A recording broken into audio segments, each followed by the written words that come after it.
क्या बात है।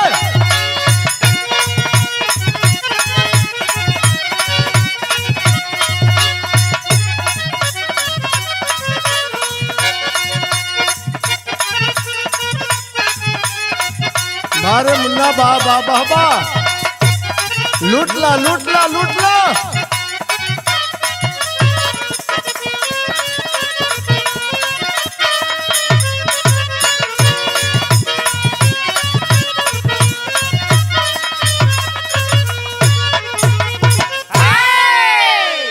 मेरे मित्रों, एक ऐसी विरहा गाने जा रहा हूं जो हिंदुस्तान ही नहीं पूरी दुनिया को यह घटना हिला दिया। मणिपुर में क्या हो रहा है, आज भी मणिपुर जल रहा है। मेरे विरहा सुनने वाले साथियों, यह अत्याचार जुल्म कब तक चलेगा, या धरती मां रो रही है। तो 4 लाइन भूमिका में कवि ने भाव दिया है।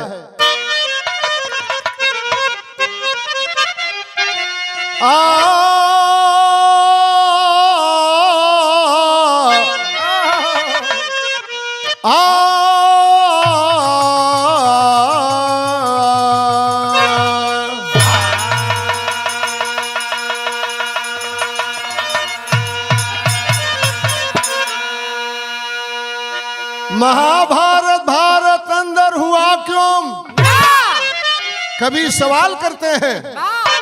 महाभारत भारत अंदर हुआ क्यों, हे कृष्ण तुझको बताना पड़ेगा। लूटेगी इज्जत बहन बेटियों की, तो कलयुग में भी श्याम आना पड़ेगा। सीता सावित्री अनसुईया का भारत, आबरू इनकी मोहन बचाना पड़ेगा। राम निवास उजड़ा चमन हिंद का, तो न्याय से सींच करके सजाना पड़ेगा।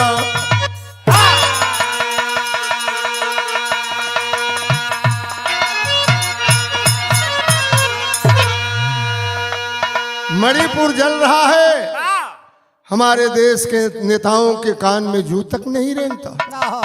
80 दिन हो गया, रोज लोग मारे जा रहे हैं, बहन बेटियों की आबरू नीलाम हो रही है। मैं बधाई देना चाहता हूं, शुक्रगुजार करना चाहता हूं न्यायाधीश मानी चंद्रचूड़ जी को, जिन्होंने सरकार को अल्टीमेटम दिया कि 7 दिन के अंदर मणिपुर के ऊपर अगर कोई कार्रवाई नहीं होती है तो अब यह पानी सिर से ऊपर जा रहा है। 7 दिन का सरकार को अल्टीमेटम देता हूं, इसके बाद जो मुझे करना होगा करूंगा। आज जल रहा है मणिपुर, देश जल रहा है, प्रदेश जल रहा है। तो कवि ने भाव लिखा है, तरज कौन हो मास्टर?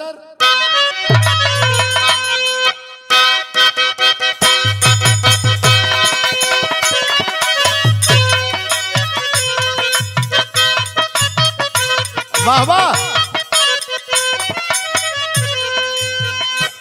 प्रभु जी लिखने वाले कभी कभी ऐसी भोजपुरी की भी गजल लिख देते हैं।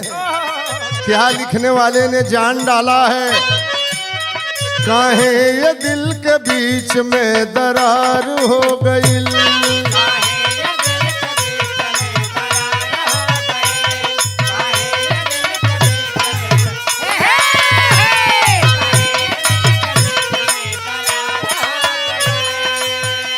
अरे काहे ये दिल के बीच में अरे दरार हो गई, काहे ये दिल के बीच में दरार हो गई। का भूल हमसे आज है सरकार हो गई।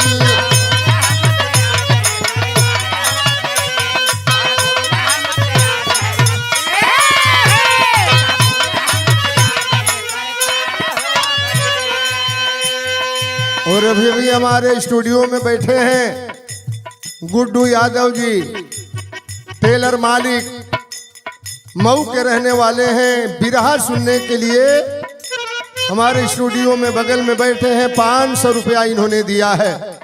बहुत बहुत बधाई हो आपको। एक टेलर से 2 4 5 टेलर हो जाए, मैं यही भगवान से विनती करूंगा। लेकिन आज मणिपुर की दुर्दशा को देख करके कवि ने लिखा है, कभी ये देश सोने की चिड़िया था कहाता,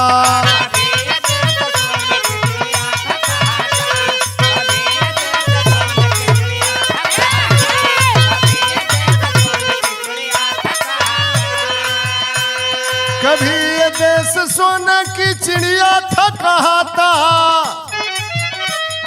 कभी ये देश सोने की चिड़िया था कहाता। अरे दुनिया में अपने ज्ञान की पताका उड़ाता,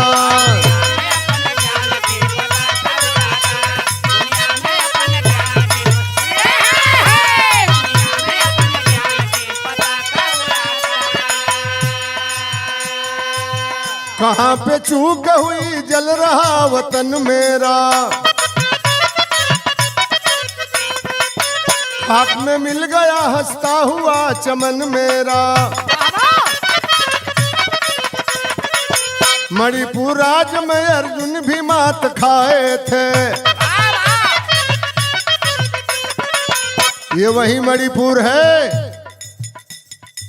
जहां सुमेर जग का घोड़ा छोड़ा गया और मणिपुर में बब्रुवाहन ने उस घोड़े को पकड़ा था।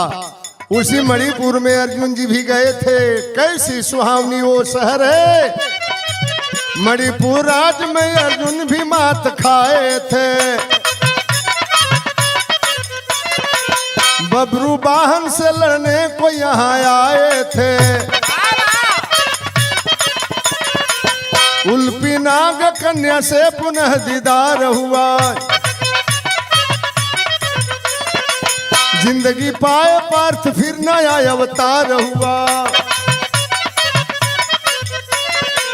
नारी की उंगली से अमृत जहां बरसता था, प्रेम का सागर जिनके हृदय में छलकता था, वहीं की माटी में लोगों ने जहर घोल दिया। प्रेम को छोड़कर नफरत का द्वार खोल दिया। वही मणिपुर है जहां उल्पी से दीदार हुआ था अर्जुन जी को। आने का मन नहीं करता था हमारे मणिपुर। आज मणिपुर की क्या दशा है। भाव कवि ने दिया है, तरज कहूंगा मास्टर। आए है सोधी मिट्टी के गवैया बलेसर भाई जब जिंदा रहलन, भोजपुरी के शेक्सपियर बलेसर भाई ये गीत के गाँव में, अरे चदवा चदनिया से प्यार मंगला, अगनैया में नहीं बुलाया नार मंगला।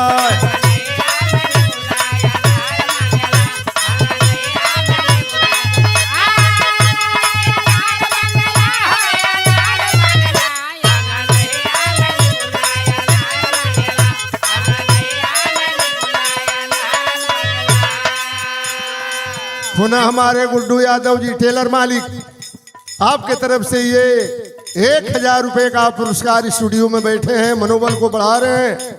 बहुत दीवानगी है गुड्डू बाबू, बहुत बहुत आपको धन्यवाद। मालिक सुखी रखे। तो भाव कवि ने लिखा है, बर गुलशन के जो की रखवार हुई है, कैसे बगिया में फूल तैयार हुई है।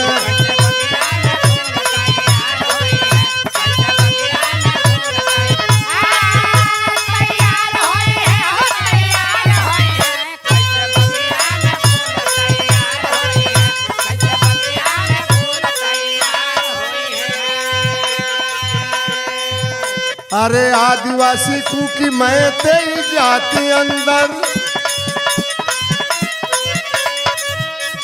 नफरत के बूंद बनी गई समंदर।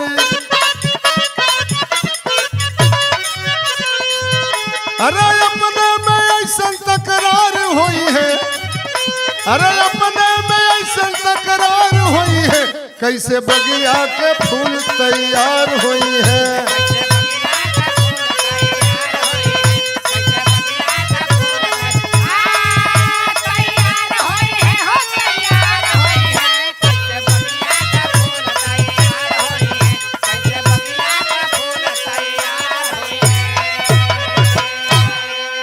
झगड़ा है मणिपुर में दो समुदाय के लोगों का। समुदाय कौन है? मैतेई और कुकी। कुकी आदिवासी लोग हैं वहां, और मैतेई नाम की एक वहां बिरादरी है। लफड़ा तो यहीं से शुरू हुआ, मैतेई और कुकी बिरादरी को लेकर के। क्या झगड़ा हुआ? यहां तरज बदल गई मास्टर।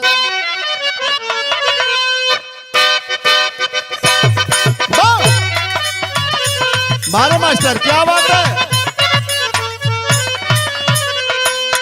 अरे मोहरा बलमा छैल छबीला मैं तो नाचूंगी।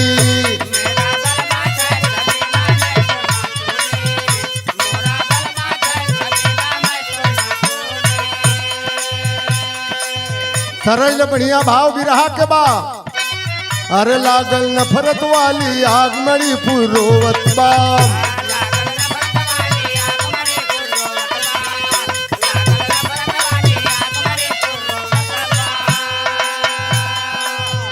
लागल नफरत वाली आग मणिपुर रोवत बा, रोवत बा, रोवत बा। फूटल मानवता का भाग मणिपुर रोवत बा।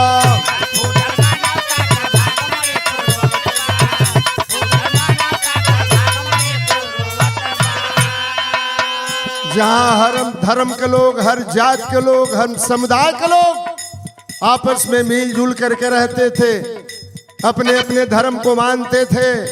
हर धर्म के मानने वाले लोग हर धर्म के मानने वाले लोगों के पास जाते थे। होली, दिवाली, रमजान, ईद साथ साथ मनाते थे। आए है क्या हो गया आज मणिपुर में? खेलल कूदल साथ साथ में वो भइल बेगाना, वो भइल बेगाना। गोली से होली सब खेले, कातिल भइल जमाना, हो कातिल भइल जमाना। फूके फन फैला के नाग मणिपुर रोवत बा, फन फैला के नाग।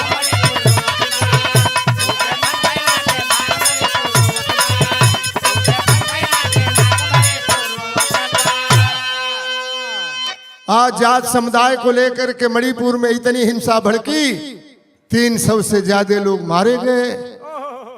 500 लोग हॉस्पिटल में भर्ती हैं। बहन बेटियां नंगी घुमाई जा रही हैं। शासन प्रशासन का कोई ध्यान नहीं।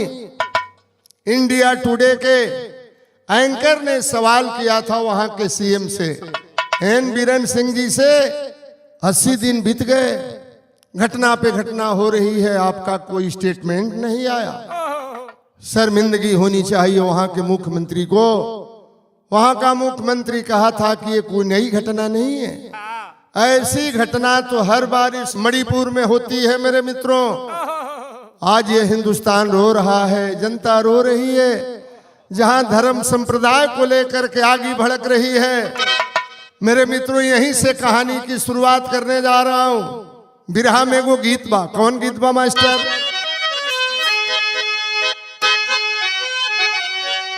शारदा सिन्हा गीत के गौले रहली। अरे मोरे पिछुआरवा, अरे नीलवा के गछिया मोरी बलमुआ हो, मोर बलमुआ हो। नीला रंग चुनरी रंगादा,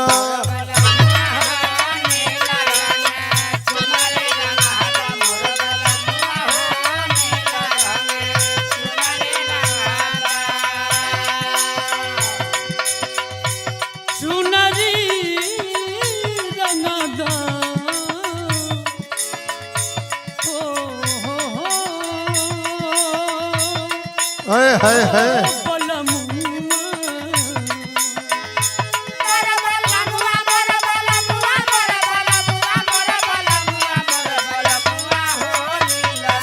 अरे चुनरी रंगादा,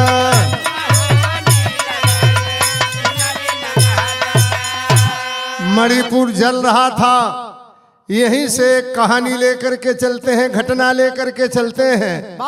क्या विपिन बिहारी चांगपुर कर हवैया मोर बिरनवा हो, मोर बिरनवा हो, संग संग घूमे दोनों यार।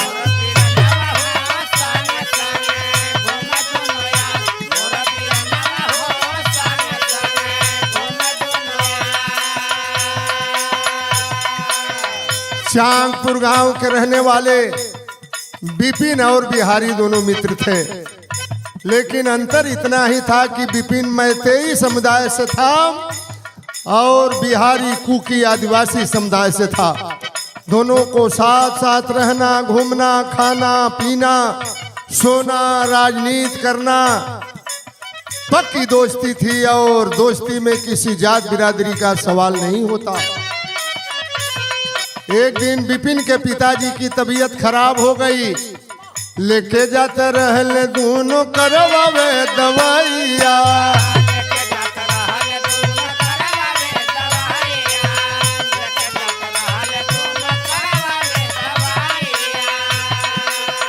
बाबूजी बीमार पड़ गई वही ठैया।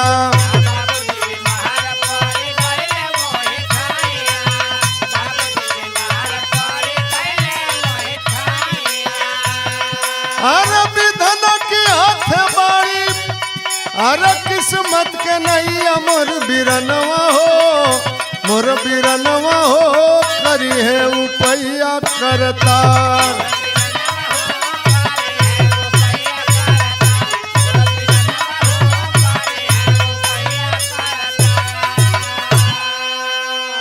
विपिन अपने पिता को लेकर के और अपने मित्र बिहारी को लेकर के पहुंचा हॉस्पिटल में। डॉक्टर ने कहा कि खून की जरूरत है। ग्रुप नहीं मिल रहा था विपिन का, बिहारी का मिल गया। अपना खून देकर के अपने दोस्त के बाप का जान बचाया। विपिन के पिताजी बच गए, लेकिन हॉस्पिटल में उस कुकी समुदाय के बिहारी को आशीर्वाद देते हैं, बेटा जिंदा रहो, और अपने बेटे को समझाते हैं तुम्हारे मित्र ने हमारी जिंदगी को बचाया है, अपने मित्र को कभी जिंदगी में धोखा मत देना। तो टेरी में कवि ने भाव दिया है, अरे निभैया सब दिन यारी बचवा, कबहू समय मिली तो कर्जा लाल चुकई है, अरे चुकई है, अरे चुकई है। दोस्ती का मिसाल कायम कर दिया वह बिहारी। तो भाव कवि ने लिखा है कि जन्म से शूद्र ब्राह्मण न कोई है होता, झूठे फर्क मानव मानव में करते, राजनीति वाले हैं नफरत बढ़ाते, मगर कष्ट में भोले भाले हैं सहते। लाल ही खून दोनों का होता है यारों, खून लाल होता है, लाल ही खून दोनों का होता है यारों। पहचानोगे कैसे कुछ तो बताओ, स्वयं अपने उजाड़ो न इनको, बहुत है रुलाया ना अब तो रुलाओ।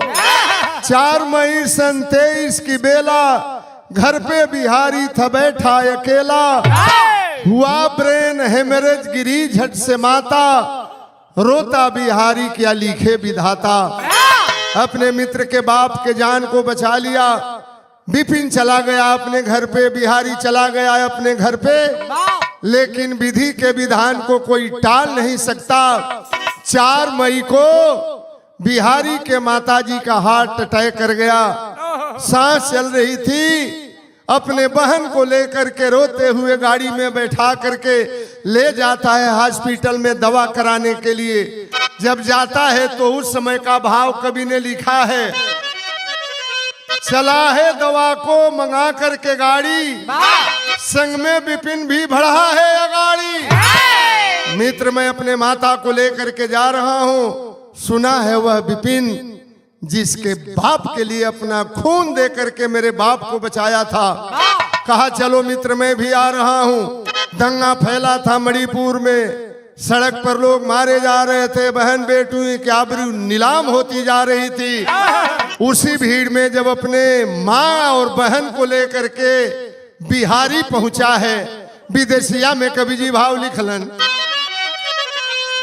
भीड़ बरियार घेरली अरे रहिया में गड़िया के, थर थर कापेला बिहारी तीछनवा, हथवा के जोड़ी के बिहारी कहे बतिया हो, लेकिन नहीं सुने बाती पापी दुश्मनवा। गड़िया जराई दियल अरे माई के मुआई दियल, बहिनी की तनवा से खींचले बसनवा। नंगी घिसिरावे लगले अंगूरी बीरावे लगले, बिहारी के मारे लगले अब तब परनवा। सामुदायिक दंगा मारने लगे, बिहारी को गाड़ी फूंक दिए। उसकी बुढ़िया माँ को इतनी मार मारे, इतनी मार मारे, सड़क लहूलुहान हो गया, दम तोड़ देती है वह बूढ़ी माँ। देखता है वह बिहारी, मेरी बहन को नग्न कर दिया तताइयों ने, सड़क पर नचा रहे हैं। उसका शरीर का कोई अंग ऐसा बाकी नहीं था जिसको आतताई छू नहीं रहे थे। शरीर के हर अंग को छू रहे थे, आंखों से देख रहा था वह बिहारी। लाठी डंडा बरसा रहे थे, अब लगा कि प्राण निकल जाएगा। उस समय का भाव कवि ने लिखा है, गीत बदल गई मास्टर।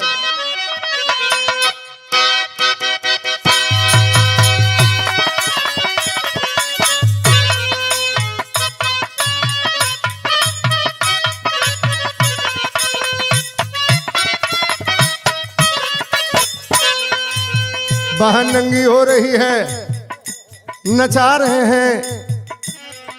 एक भाई अपने बहन को देखकर आंखों में आंसू लेकर के रो रहा है। तरल बढ़िया भाव बा मास्टर बिरहा के। अरे बहिनी आ जईती मऊवतिया, बहिनी आ जईती मऊवतिया, नहीं ससतिया देखती ना।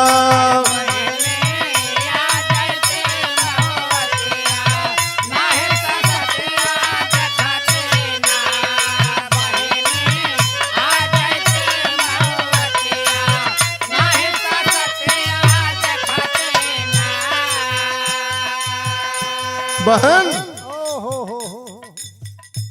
भाई के सामने आज बहन की आबरू लूटी जा रही है। भगवान द्रौपदी का चीरहरण हो रहा था। द्वापर में आप नंगे पांव दौड़े थे द्रौपदी की आबरू बचाने के लिए। बहन रो रही है, मेरी आबरू बचा लो प्रभु। लेकिन कह रहा है वह बिहारी, अरे कैसन लोगवा आज हो गईल, हिंसक जानवर से भी भइल।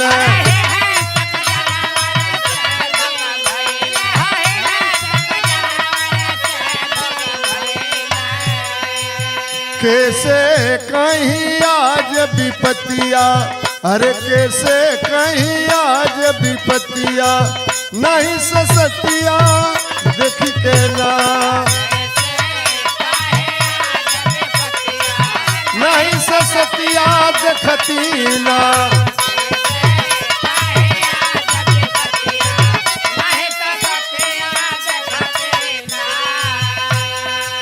मणिपुर की इंटरनेट व्यवस्था बंद कर दी गई थी। बाहर सरकार और बाहर प्रशासन शासन के लोग रहल सब कर बंद मोबाइल, घटना कतहूँ नहीं भेजाई।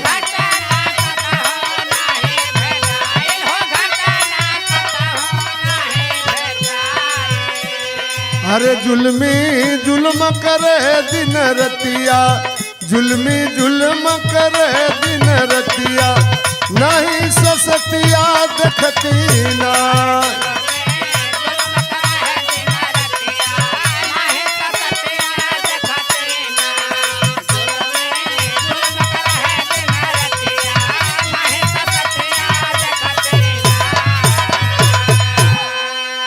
बहन को नंगी कर दिए हैं।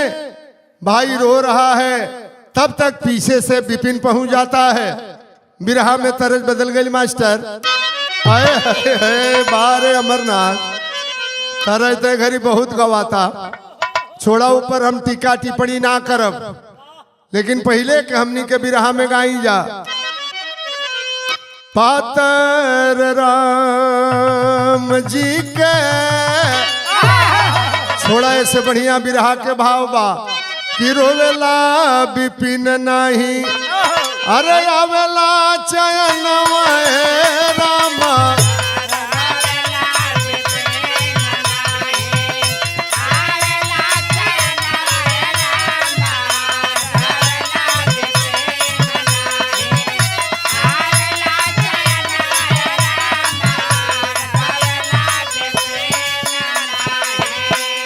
अरे बगला की नाई घूमे, अरे भीड़ में मितनवा रामा।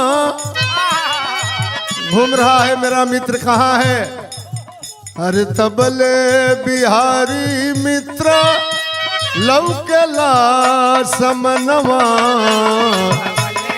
बिहारी मित्र लौकेला समनवा।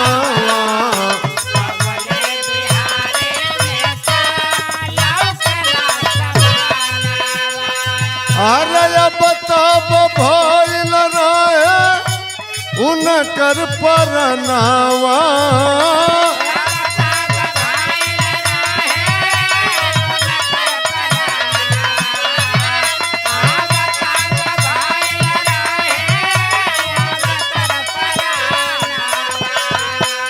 विपिन पहुंचा, देखा अपने दोस्त की हालत को। बिहारी क्या हो गया, क्या तुम्हारे साथ ये हो रहा है? अरे विपिन के देखी कहला अंतिम बा मिलनवा रामा। मुँह सुघुरावे लगले उड़ी गईले परनवा रामा। मुँह सुघुरावे लगले उड़ी गईले परनवा रामा।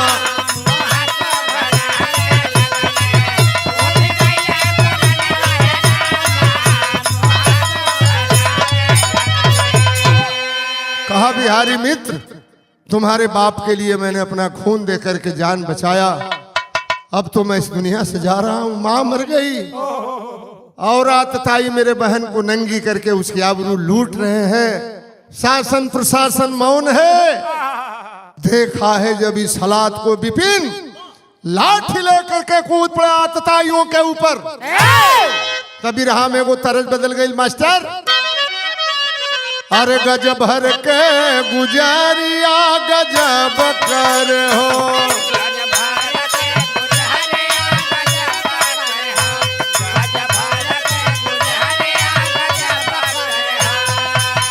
अरे लाठी लेके नौजवान कूद गईल भीड़ में।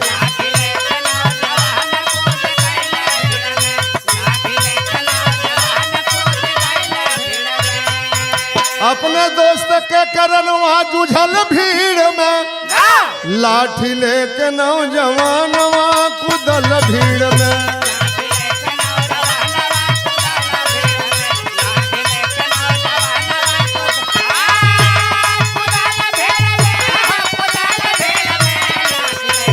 क्या बात है, क्या बात है।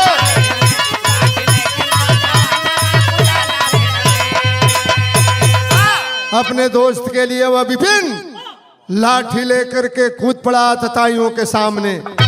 3 जना के दिहल मार के गिराई। अतवले नंगी बहिनी समनवा गईली आई। मार लज्जा के नयनवा झुकल बा भीड़ में।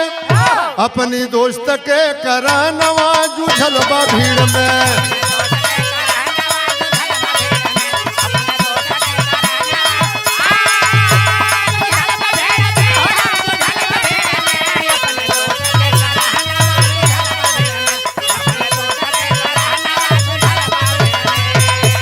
लाठी लेकर के कूद पड़ा। जितनी औकात थी अपनी औकात के हिसाब से 3-4 आतताइयों को लाठी से मार करके जमींदोह कर दिया। अकेला था, दोस्ती का तो फर्ज निभाया मेरे मित्रों, लेकिन हजारों हजारों आतताइयों के सामने एक अच्छे इंसान की क्या चलेगी। पहपट में कवि ने लिखा है, अरे लगी है गोली गिर पड़ा सैलानी माँ के आंचल में, खून से लिखा ऐसी गजब कहानी माँ के आंचल में।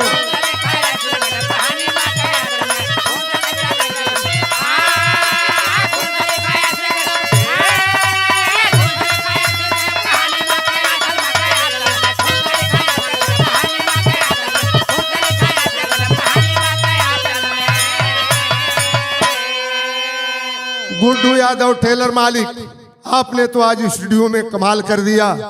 हजारों हजारों रुपया दे करके आपने मेरा मनोबल बढ़ाया है गुड्डू बाबू, बहुत बहुत आपको धन्यवाद। जिंदगी के हर मोड़ पर भगवान सफलता दे, लंबी उम्र दे, एगो टेलर से 4-5 गो टेलर और हो जाए, ये माँ भवानी का आशीर्वाद लगे। लेकिन कभी न लिखा है कि जब जब चीर है नारी के भारत अंदर हुई है हो, तब तब कुंवर कन्हैया आया के महाभारत रचवई है हो।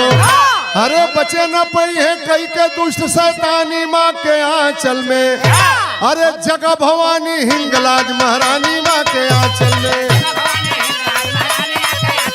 जगह भवानी हिंगलाज महारानी माँ के महारानी माँ के आंचल में, जगह भवानी हिंगलाज महारानी माँ के आंचल में।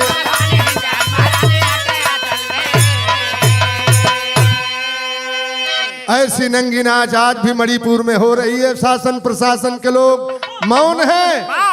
पत्रकारों ने पूछा हमारे देश के प्रधानमंत्री से, 80 दिन बीत गया, प्रधानमंत्री नहीं गए मणिपुर में। उनका एक छोटा सा 26 सेकेंड का स्टेटमेंट आया था कि मणिपुर की घटना से मैं बहुत आहत हूं, कातिलों को घोर से घोर सजा दी जाएगी। अरे आप चले गए होते, स्टेटमेंट देने से क्या होगा? तो भाव कवि ने आल्हा में लिखा है,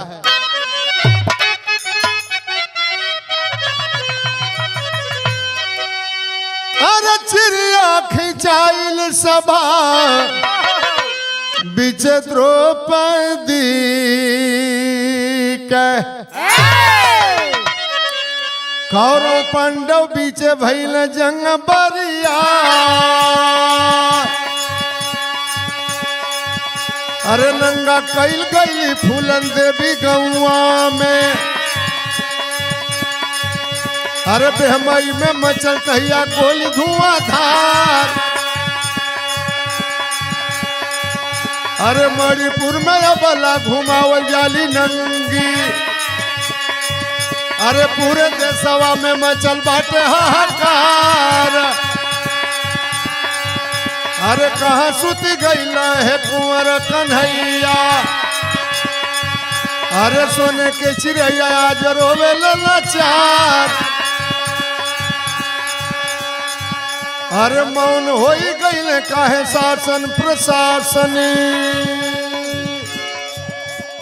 मौन काहे हो गईले शासन प्रशासनी। गुम होई बहरी आज भइल सरकार, कुकी समुदाय चाहे मैं दई के होवे। अरे नफरत के करत बड़ा काहे कारोबार। अरे 2.5 अक्षर प्रेम के कबीर जी सिखवाल, सिखल न बीत गईल बरिस हजार। पुनः गुड्डू बाबू स्टूडियो में बैठे हैं, मऊ जनपद के करोड़पति यादव और हमारे शिष्य धर्मेंद्र यादव के आप परम मित्र हैं, इनके जीजा भी हैं। आपके तरफ से प्यार सम्मान मिल रहा है। अभी भी हमारे शिष्य ने गाया एक बहुत बढ़िया कांड बाबा धाम के ऊपर, जरूर आप लोग सुनेंगे। जो भी हम गाते हैं आप लोग सुनते हैं, कमेंट करते हैं, शेयर करते हैं। यह मैं बिरहा जवाहर फिल्म्स के बैनर तले जिसके प्रोपराइटर हैं कमलेश यादव जी, उनके स्टूडियो में मैं यह बिरहा गा रहा हूँ। आप लोग पसंद करेंगे और हमको आशीर्वाद देंगे। आखिरी लाइन में कवि का भाव है,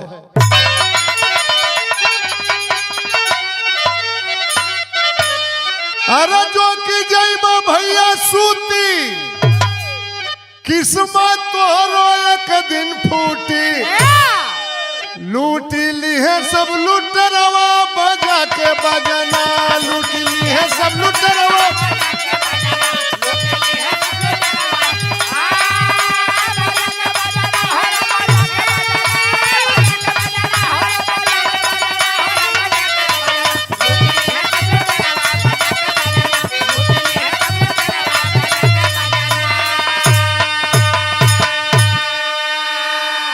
अस्सी दिन तक जला मणिपुर लिया खबर ना कोई। एक माह बीत गया तब कहा पुलिस थी सोई। कोई भेजल ना संदेशवा बजा के बजनम। इसलिए कवि जी का नाम है इस देश की जनता से कि सीएम जी की बात को सुन के हिंद की माटी रोती। घर को फूंक तमाशा देखे शर्म न उनको होती।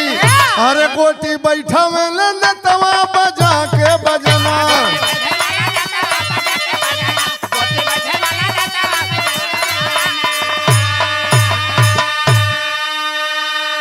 अपनी अपनी जाल बिछा रहे हैं देश के नेता। कैसे हम 24 का चुनाव फतह करेंगे। आखिरी लाइन में कवि का भाव है और ये पुनः 500 रुपए का पुरस्कार गुड्डू यादव टेलर मालिक। क्या बहुत पैसा आपने दिया। स्टूडियो में बैठ करके बहुत बहुत आपको धन्यवाद। आप सबको बहुत बहुत नमस्ते प्रणाम। धर्मेंद्र बाबू को धन्यवाद, जितेंद्र बाबू को धन्यवाद, पन्ना बाबू को धन्यवाद, अमरनाथ जी को और छोटू जी को, धनंजय जी को। हमारे शिष्य बैठे हैं राम कुमार यादव जी और हमारे बगल में बैठे हैं बहुत अच्छे चालक हैं बहादुर। आपको भी बहुत बहुत धन्यवाद। गुड्डू बाबू को धन्यवाद। आखिरी लाइन में भाव है कुसुमपुरा गुरु जदू देव भोला पूज्य हमारे। बाला गंगा शिव दर्शन के संकाशी रंग पसारन। आरन भैया सब दिन यारी बचवा। सुरेंद्र राम निवास भारत के लाज बचैया। निभैया सब दिन यारी बचवा। निभैया सब दिन यारी बचवा। हो।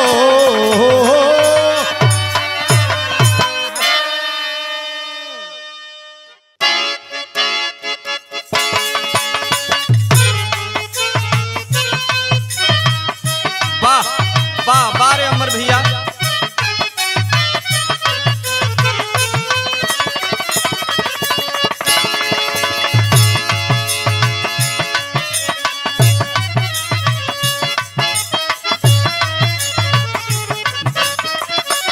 ओ बारे पन्ना भैया।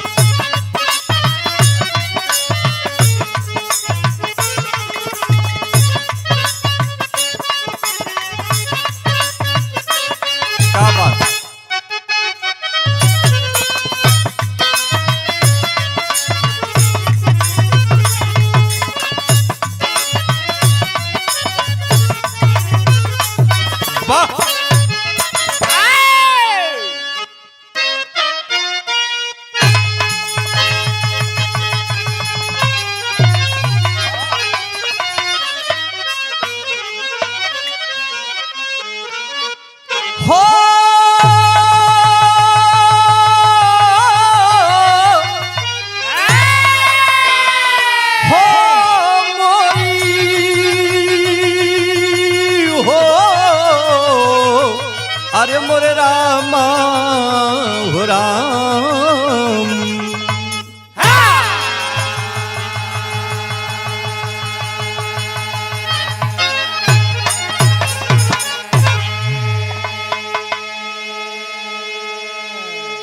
अच्छा बाबूजी, आज फिर से एक बार आप लोगों के बीच में एक नया कांड, नया बिरहा लेके प्रस्तुत भइल हैं। आज दिल बड़ा दवित है, बड़ा दुख लेकर के इस कांड और बिरहे को गाने के लिए आया हूं। आदरणीय हमारे बड़े भैया कमलेश यादव जी के देख रेख में ये कांड हो रहा है। हम गायक सोहन लाल यादव वाराणसी आप लोगों का करबद्ध विनती करते हैं कि जैसे आप लोगों ने पहले बिरहा को प्यार दुलार दिया, उसी प्रकार इस कांड को आप लोग प्यार दुलार देंगे। 4 लाइन भूमिका पर गौर करेंगे, कैसी कहानी है और कहां की कहानी है, कलेजा एकदम गनगन गनगन हिल रहा है। जरा गौर करेंगे 4 लाइन भूमिका पर मास्टर।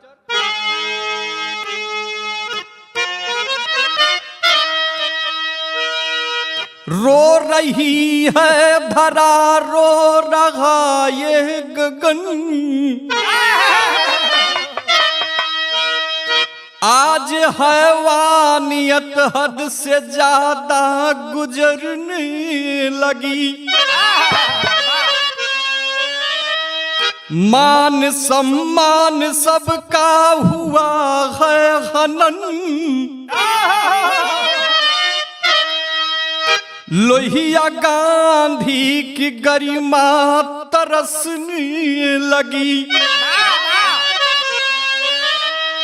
बाबा साहब मनौता हुई है दफन, टूट कर हार से हार पुष्प झरने लगी। क्रांतिकारी जो नेता सजाए सुमन, कभी महेंद्र कलम गम में रोने लगी।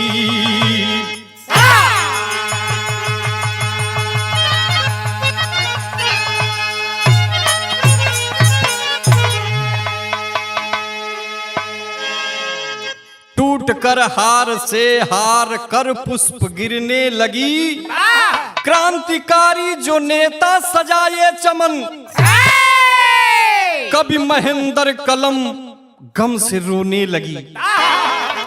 ए बाबू, इम्फाल मणिपुर में एक ऐसा कुकर्म और ऐसा कुकित कार्य हुआ जिसको देखने के बाद ये कलेजा द्रवित हो गया। हाय रे इंसानियत, इंसानियत आज विधाता सारी इंसानियत को भूल करके कहां भूल बैठा है। कौन सा इंसान किसके साथ कौन सा कर्म कर देगा इसका कोई ठिकाना नहीं है। पूरा हिंदुस्तान शर्मसार है। इस मणिपुर की कहानी को देखने के बाद सोशल मीडिया पर पूरे हिंदुस्तान के लोगों के आंखों में आंसू है। उन उन्मादियों ने हमारी मां बहन के साथ क्या किया है, इस कहानी में गौर करेंगे। कव्वाली का टुकड़ा लगल मास्टर।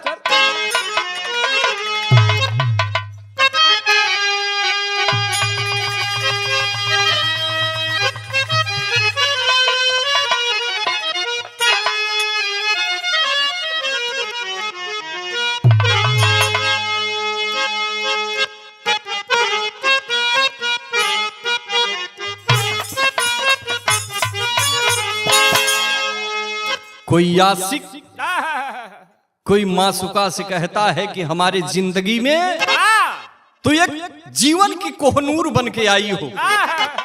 क्या कहता है कि आई हो मेरे जिंदगी, आई हो मेरे जिंदगी में तुम बहार बन के, आई हो मेरे जिंदगी।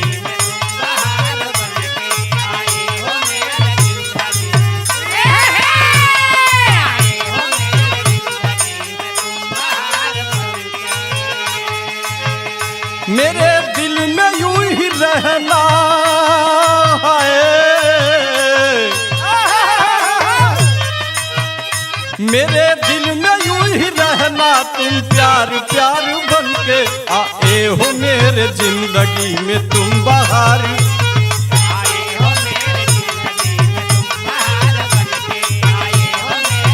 क्या बात।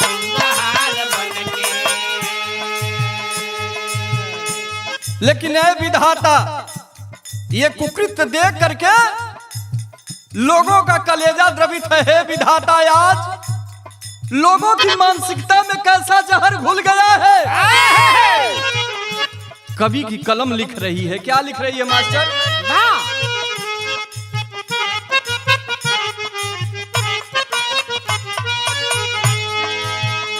हैवानियत की हद को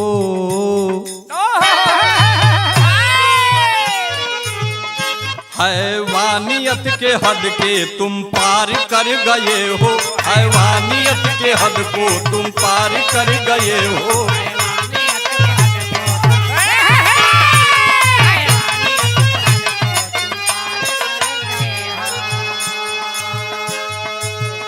इंसानियत की सीमा है,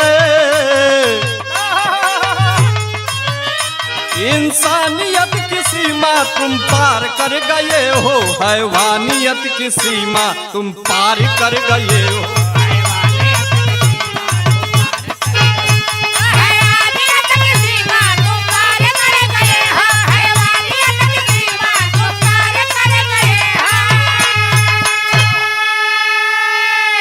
वाह ए बाबू, जैसा कि सोशल मीडिया पेपर अखबार के द्वारा आप लोगों ने देखा कि मणिपुर में दो गुट के झगड़े में एक परिवार पीस करके एकदम जिंदगी उसका बेकार हो गया।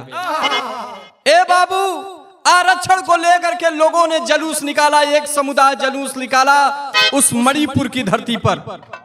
मणिपुर की धरती पर जब जुलूस मार्च निकालते हुए लोगों के बीच नारा लगाते हुए उस गांव के करीब पहुंचे हैं, मैतेई समुदाय के लोगों ने जुलूस निकाला और विरोध जता रहा है सरकार के प्रति कि आरक्षण कैसे दिया गया। लेकिन दो समुदाय है, एक तरफ से मैतेई समुदाय जुलूस मार्च कर रहा है उस क्षेत्र में और दूसरा कुकी जनजाति के लोग अपने घर में दुबके हुए हैं, डरे हुए हैं कि ये लोग जुलूस निकाल रहे हैं, घर के बाहर मत जाओ अन्यथा झगड़ा होगा।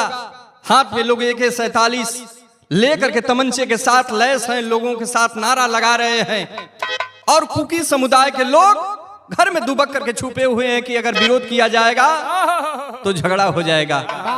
ए भैया, उसी कुकी समुदाय के लोग घर में दुबक करके बैठे हैं, लेकिन ये मैतेई समुदाय के लोगों ने कुकी समुदाय के ऊपर धावा बोल करके उनका घर जलाना शुरू कर दिया, टीवी टेलीविजन तोड़ना शुरू कर दिया, गाड़ियां फूंकना शुरू कर दिया। लोग एकदम दहशत में हैं कि आखिर अब हम लोगों का जान बचाना दूभर हो गया है। उसी कुकी समुदाय के एक परिवार ने, जिस परिवार में 5 लोग हैं, घर छोड़ करके भागना चाहते हैं जंगल की तरफ, लेकिन उसी कुकी समुदाय के लोगों ने पकड़ करके उनके ऊपर ऐसा अत्याचार किया कि पूरा हिंदुस्तान शर्मसार है। कहानी की शुरुआत होती है, आए नजम लगल मास्टर।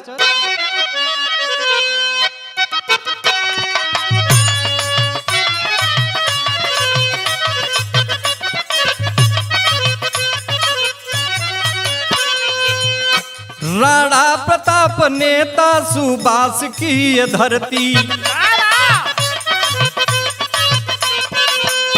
सरदार भाई वल्लभ पटेल जी से कहती,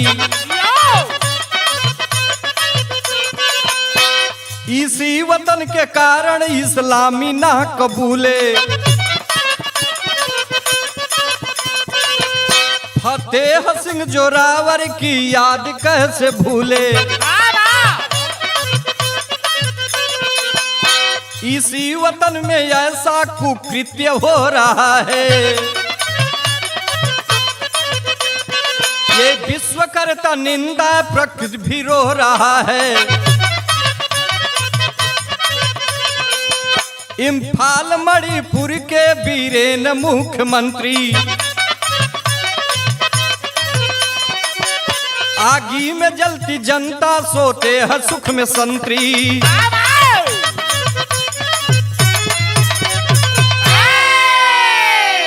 ए भैया, आज मणिपुर इम्फाल में ऐसा कारनामा, ऐसा अंजाम दे दिया पापियों ने कि आज पूरा हिंदुस्तान शर्मसार है, रो रहा है। ए बाबू, लेकिन भाई लहका मास्टर गीत लग गई।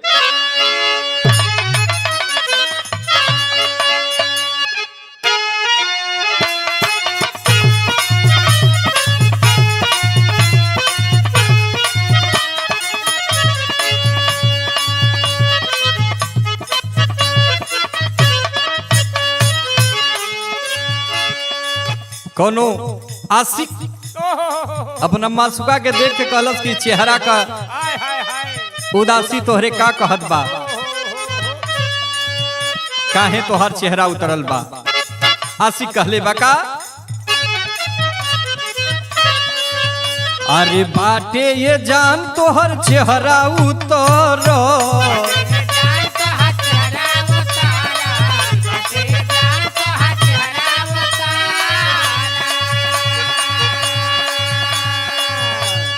लागेला काम तोहर कवनो बिगड़,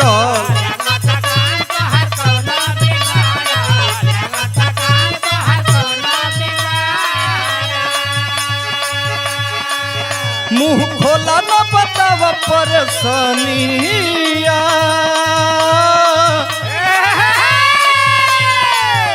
अरे बॉम्बे में लेके मकानिया रखले बा दुगो नचनिया। जियो जियो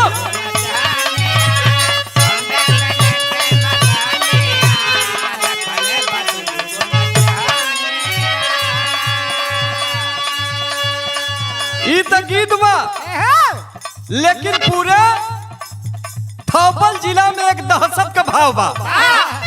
कैसे मास्टर?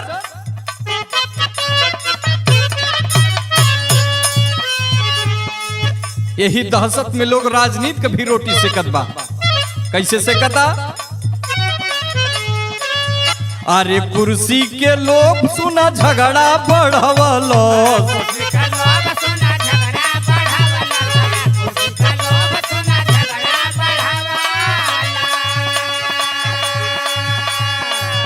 अरे तीन समुदाय में रगड़ा बढ़वलो,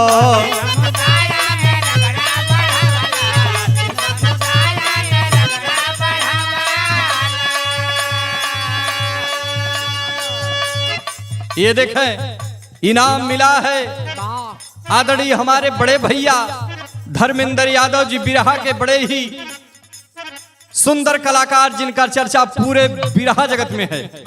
हमारे बड़के भैया धर्मेंद्र भैया के आप जीजा जी हुवन गुड्डू यादव जी, भैया की ओर से ये 1000 रुपया दे करके आपने आशीर्वाद दिया है। आपके श्री चरणों में प्रणाम, हमारा प्रणाम पहुंचे, ये आशीर्वाद प्यार दुलार मिल रहा है। कैसे मास्टर?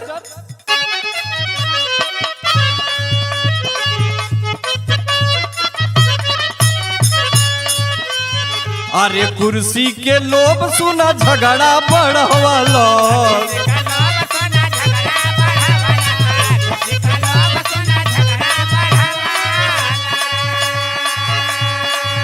अरे तीन समुदाय हर रगड़ा करवलो,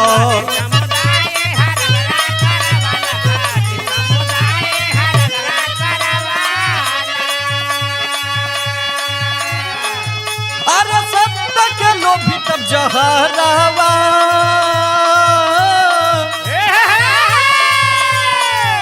अरे सत्ता के लोभी तब जहरावा, अरे मुख्यमंत्री बीरन के पहाड़ावा, खुनवा के उमड़ल पहाड़वा,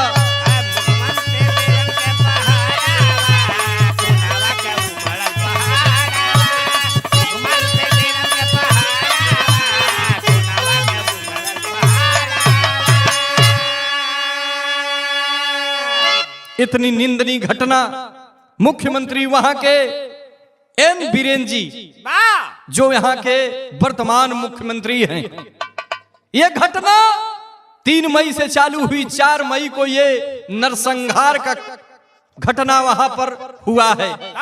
लोगों का घर फूकना, लोगों का टेलीविजन फूक देना, गाड़ियां फूक देना, पूरे मणिपुर में एक दहशत का लहर है। लोग सहम गए हैं कि आखिर ये क्या हो रहा है। लोग दहले हुए हैं। ए बाबू, हाथ में AK-47 है, जो मुड़ी उठाने का काम करता है उसे गोलियों से भून देना।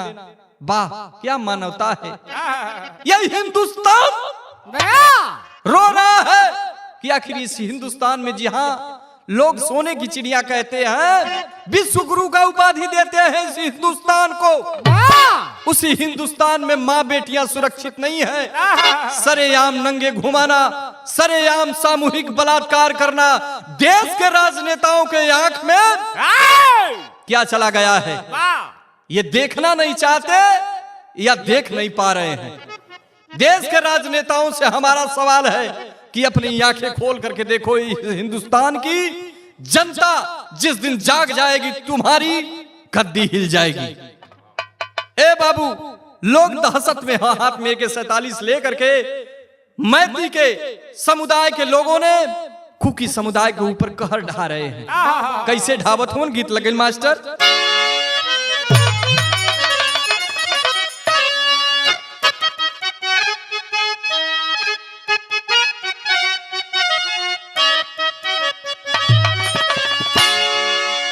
बड़ी पुरान गीत है, उस्ताद लोग गावेलन।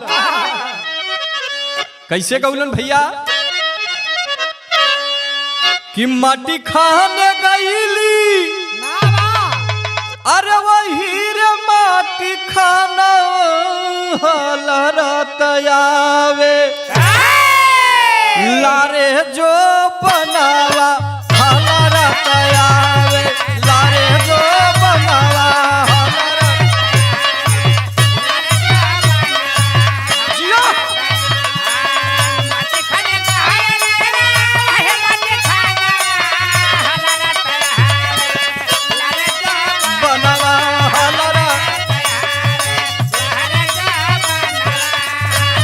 बारे पन्ना भैया, ए भैया इत गीत रहल, लेकिन ये गीत पर खुश होकर के हमारे बड़े भैया बहादुर यादव जी, ड्राइवर साहब, बोलेरो के ड्राइवर साहब, हमारे बड़के भैया धर्मेंद्र भैया जो बिरहा के स्टार कलाकार हैं, कोपागंज से आदरणीय हमारे बड़के भैया की ओर से ये पुनः पुरस्कार 500 रुपए का पुरस्कार। दोनों भैया के बहुत बहुत प्रणाम, सब भैया उनके प्रणाम बा। कैसे मास्टर बिरहा में भाव हो, मैतई समुदाय के लोगों ने हाथ में AK-47 लेकर के कुकी समाज के ऊपर धावा बोलते हैं। कैसे बोलते हैं कि AK-47 लेके अरे घेरल मकानवा लसिया पर गिर, लाहो तब लसिया लसिया पर गिर।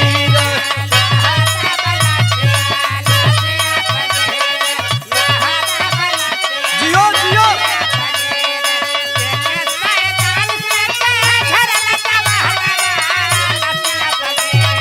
लाहो लसिया पर गिर।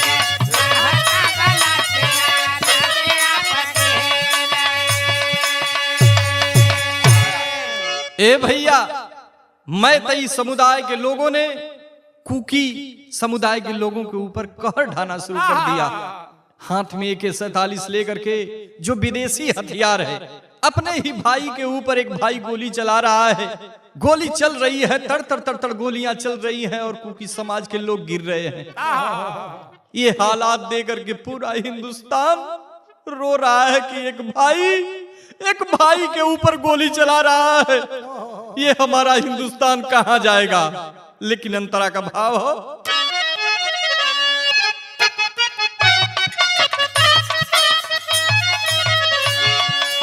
मैतई समुदाय का बयागिया लगावाला,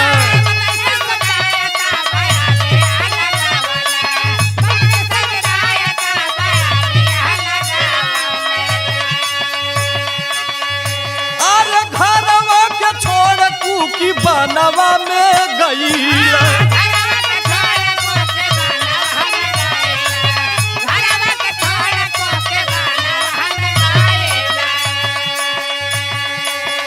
घर छोड़ करके भाग रहे हैं, जान बचा रहे हैं, लेकिन ये बाबू भयल का अरे बनवा में घेर पापी जाके दुश्मनवा लसिया पगीर, लाहो तब लसिया लसिया पगीर।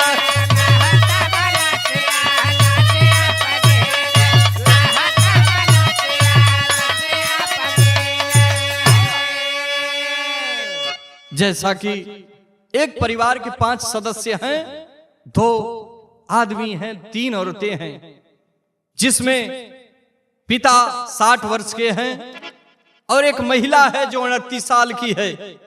एक बहन है जो 18 से 20 साल की उम्र में है। एक भाई है 20 साल 21 साल का, जान बचा करके जंगल की तरफ भाग रहे हैं, लेकिन कुकी समुदाय के लोग मारे जा रहे हैं। ये लोग जान बचा करके जंगल की तरफ भाग रहे हैं, लेकिन मैतेई समुदाय के लोगों ने देख लिया कि ये कुकी परिवार भाग रहा है जंगल की तरफ जान बचा करके। जाकर के लोगों ने घेराबंदी करके पकड़ लिए और पकड़ करके अत्याचार उस परिवार के ऊपर करना शुरू कर दिए। बाप विरोध करता है, बाप के सीने के ऊपर गोलियां दाग दिए। ऑन द स्पॉट बाप गिर करके वहीं इस दुनिया को छोड़ करके अलविदा हो गया।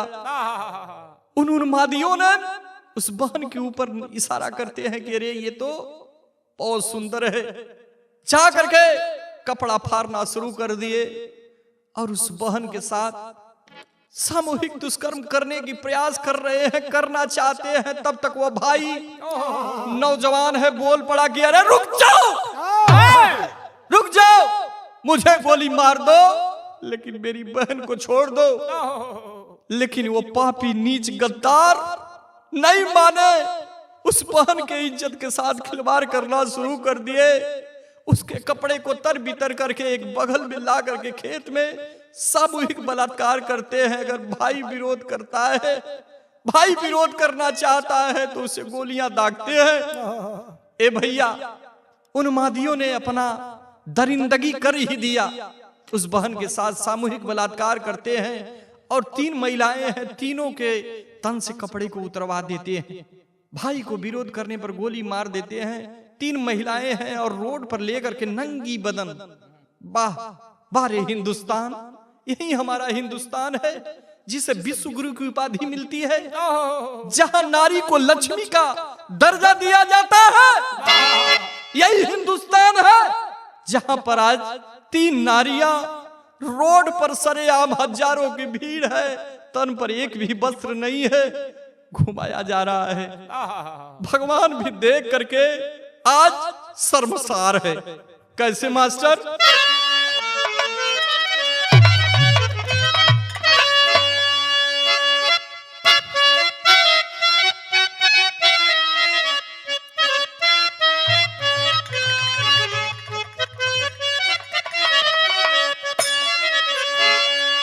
पांचों परिवार को पकड़े हैं, उनके साथ अत्याचार करना चाहते हैं, घुमा रहे हैं, लेकिन सब रो रहे हैं। जो महिलाएं बची हैं रो रही हैं कि भैया हमें कोई कपड़ा दे दे जो मुझे तन ढाक ले। लेकिन सारे लोग खड़े थे, हजारों के लोग लाइन में लोग खड़े थे, लेकिन सब मुंह फेर लेता था। वो महिलाएं देख करके अपने आप में शर्मसार हैं। कह रही हैं क्या? रो रही हैं वो महिलाएं, लेकिन गीत यहाँ बड़ी बढ़िया हम माता बहन लोग गावेली। क्या गावेली? अरे गंगा माई के ऊंची अड़रियानु हो, जहवा बैठ भगवान। लेकिन वह महिलाएं चारों तरफ देख करके रो रही हैं। अरे भैया लोग देईता, भैया लोग देईता चदरियनु हो। हे भैया कोई वस्त्र दे दीजिए जिससे मैं अपना इज्जत समेट सकूं। लेकिन सारे लोग मुंह फेर लेते थे। वह बहन रो करके कह रही है क्या? अरे भैया लोग देईता, अरे चुनरियनु हो, जाले इज्जत हमार।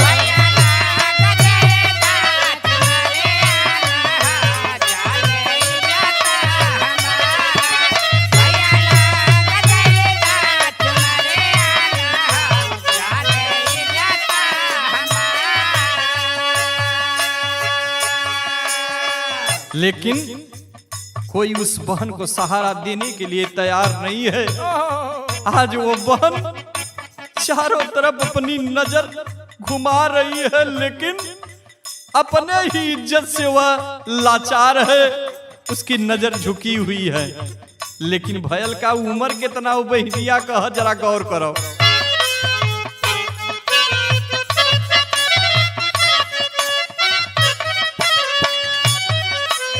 18 बारिशवा कर रहली उमरिया,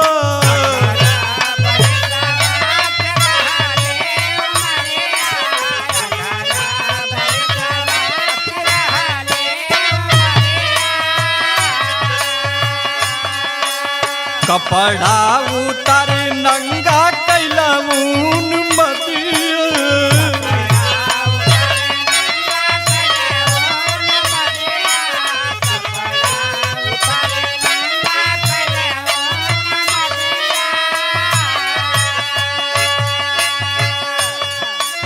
गंगा रे पकैला दे घरियानु हो, गंगा रे पकैला दे घरियानु हो, इज्जत लुटले हमार, इज्जत लुटला हमार।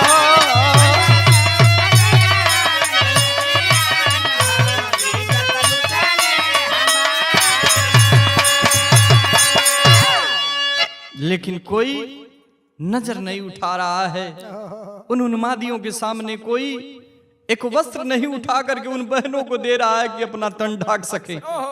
ये हालत देख करके कवि की लेखनी, कवि की कलम थर्रा गई। क्या लिखते हैं कवि टेरी में?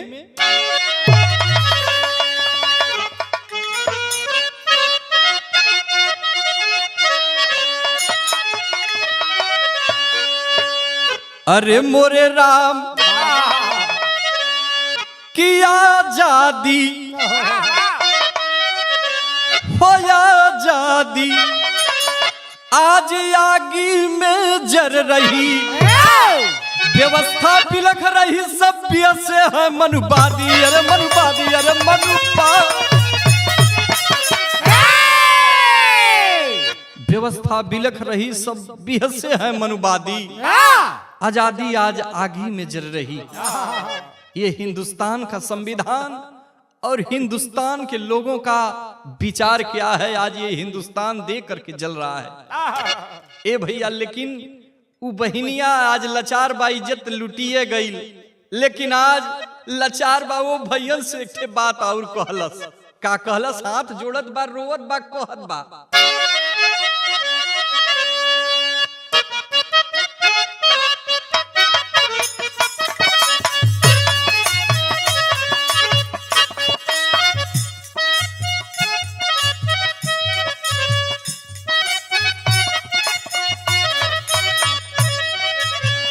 मौसमी गीत बा, माता बहिन लोग गावेली। रुनझुन खोला न हो केवड़िया, हम विदेशवा जइबना,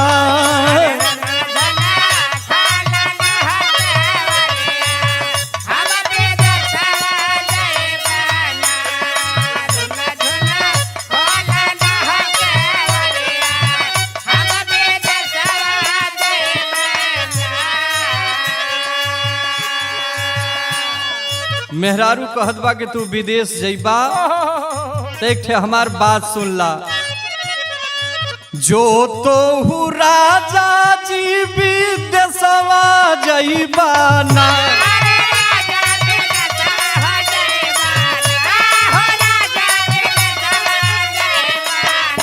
ये राजा विदेशवा जइबा ना,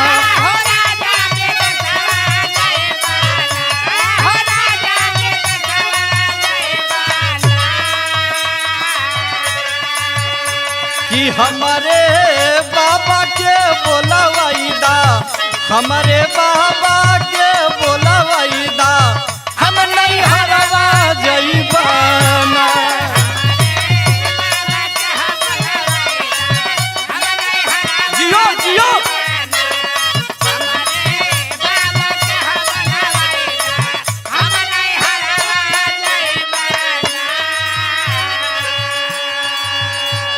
लेकिन इत गीत है आप लोगों के आनंद खातिर, 2 लाइन कुछ हो जाला।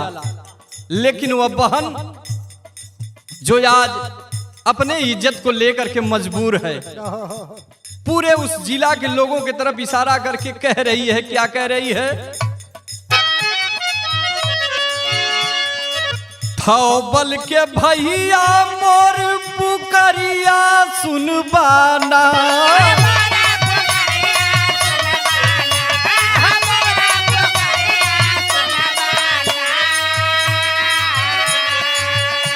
ये भैया पुकरिया सुनबाना,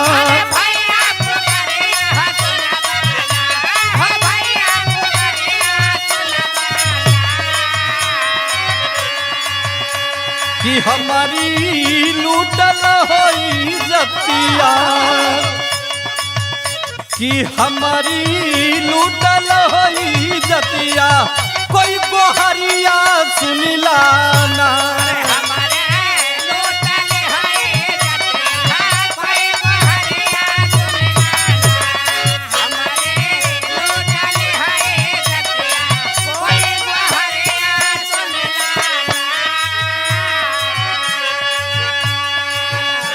वह बहन लोगों के बीच इशारा कर रही है कि जैसे महाभारत में द्रौपदी ने भगवान श्री कृष्ण आ करके उस बहन की आबरू बचाए थे, अगर कोई कन्हैया बन करके इस बहन की आबरू बचा ले तो आज इस जिंदगी का एक नया मोड़ मिल जाएगा, नहीं तो अब जीना दुभर हो गया है, अब जीने का कोई फायदा नहीं है। मेरा भाई भी मारा गया, कहत बा बहन का कहलस कि भाई के मरला हमारे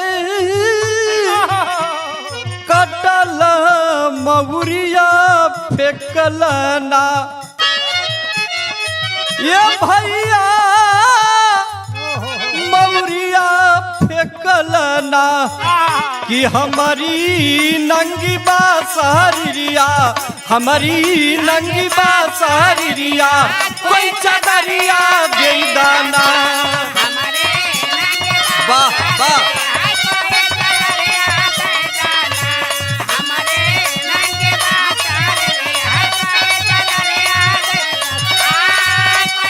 जियो जियो भैया।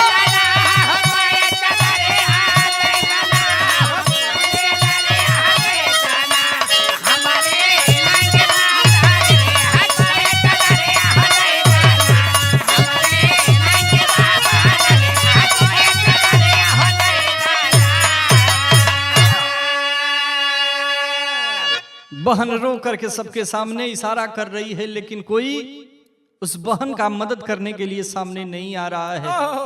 आखिर बहन की असमत लूट ली गई। आज 1 किलोमीटर तक रोड पर नंगा घुमाया गया तीनों महिलाओं को। पूरा हिंदुस्तान ये टीवी टेलीविजन के माध्यम से देख करके शर्मसार है कि आखिर ये क्या हो रहा है। सबसे पहले राहुल गांधी जी ने ट्विटर पर संदेश दिया कि ये बड़ा ही निंदनीय कार्य किया गया है, जो मणिपुर में ये कार्य बहनों के साथ किया गया है, बड़ा ही निंदनीय और बड़ा ही सर्वनाक काम है। पहपट में भाव कहत हूं मास्टर का,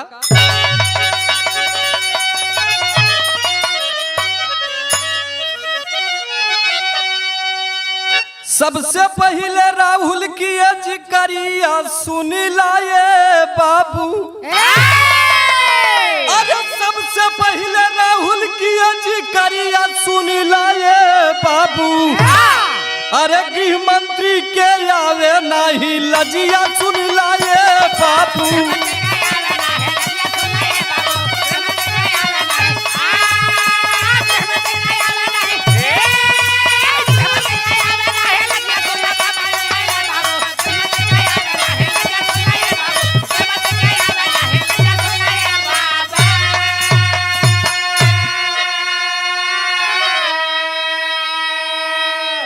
देश के नेताओं के ऊपर पूरे हिंदुस्तान की नजर उठ रही है, अंगुली उठ रही है।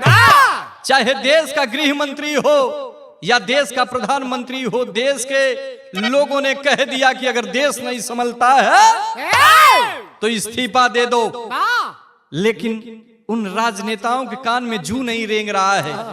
ये कहानी 3 मई से चालू हुई। 4 मई को यह घटना मणिपुर में कहर बन करके ढह गई, लेकिन 77 दिन तक सोशल मीडिया के माध्यम से इस घटना को दबाया गया, लोगों के बीच उजागर नहीं होने दिया गया। लेकिन 77 दिन के बाद ये चर्चा बन करके आज पूरे हिंदुस्तान में भ्रमण कर रही है। भयल का 77 दिन बीत गइल बा, चर्चा नहीं आइल हो। अरे देखी देखी हालात सभी का, मनवा तब गुस्सुल हो। अरे इस्तीफा के देना मोदी यही घरिया, सुन लाए बाबू। और रोवा तिरंगा देशवा का पगड़िया, सुन लाए बाबू।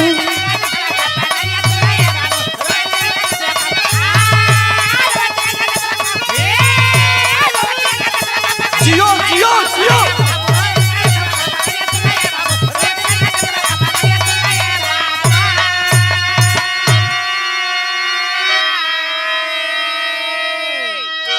एक ही आवाज हिंदुस्तान के लोगों की है कि इस्तीफा दे दो। अगर ये देश नहीं संभलता है चौकीदार साहब, तो इस्तीफा दे दो। तो आल्हा में भाव लिखल गई मास्टर।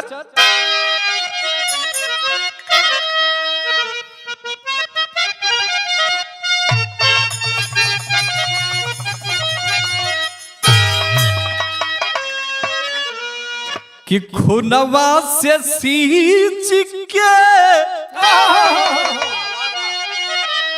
याद करिए जो महापुरुषों ने अपना बलिदान देकर के इस हिंदुस्तान को आजाद कराने का काम किया है। आज उनकी आत्मा स्वर्ग में बैठ करके रो रही होगी। कैसे मास्टर? कि खुनवा से सींच के अरे आजादी जे दी अवलस भैया,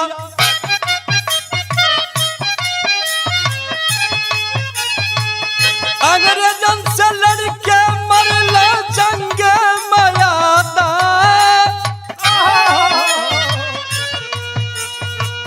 फूलवा कहार जे की फांसिया के जनलस पंचो।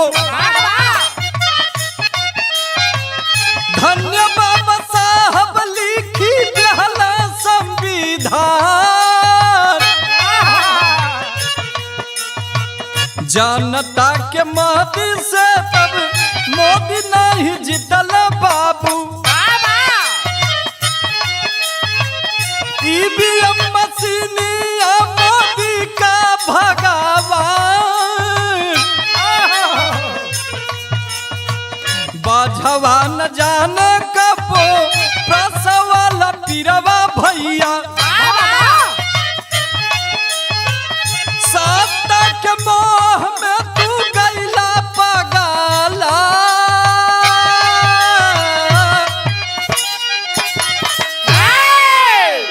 आज देश का जनता क्रोध में बा, गुस्से में बा।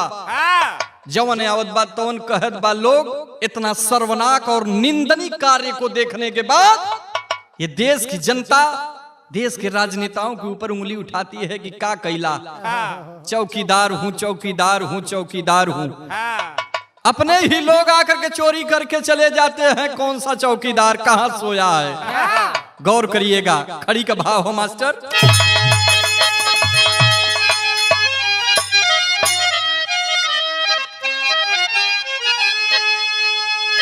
गजदंत सा भाषण देके भरमायल हाला। अरे अपने हाथ से वतनवा जाना देहाला।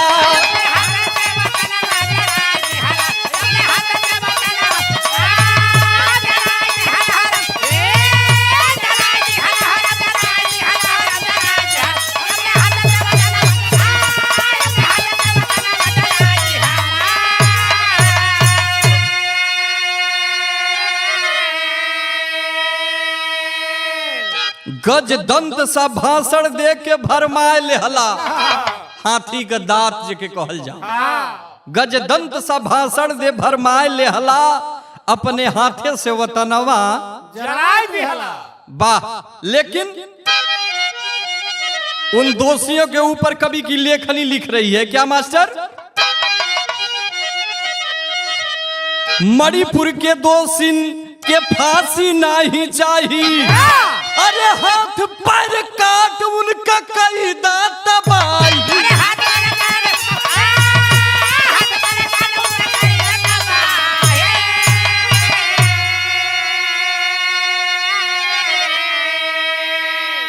अरे वतन के यान पर करीखा लगाई दिहला, अरे अपने हाथ से वतनवा जलाया दिया।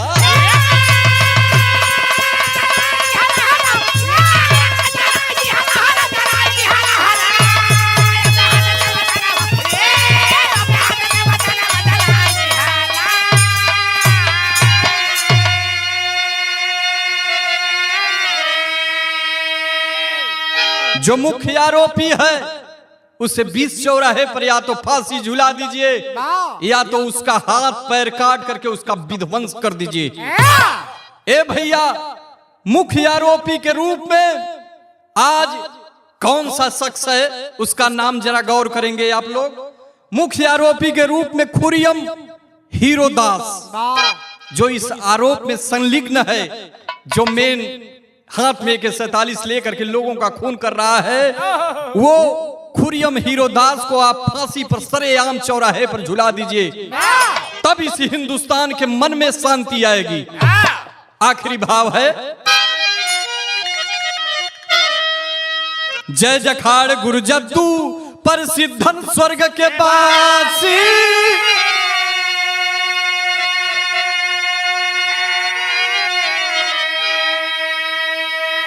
अरे श्री नारायण सुरेश कवि, अरे बसते आज बेलासी।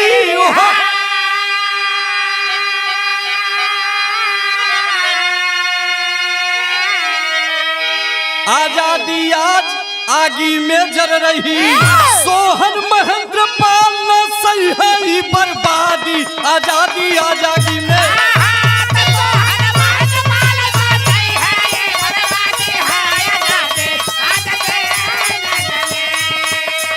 हो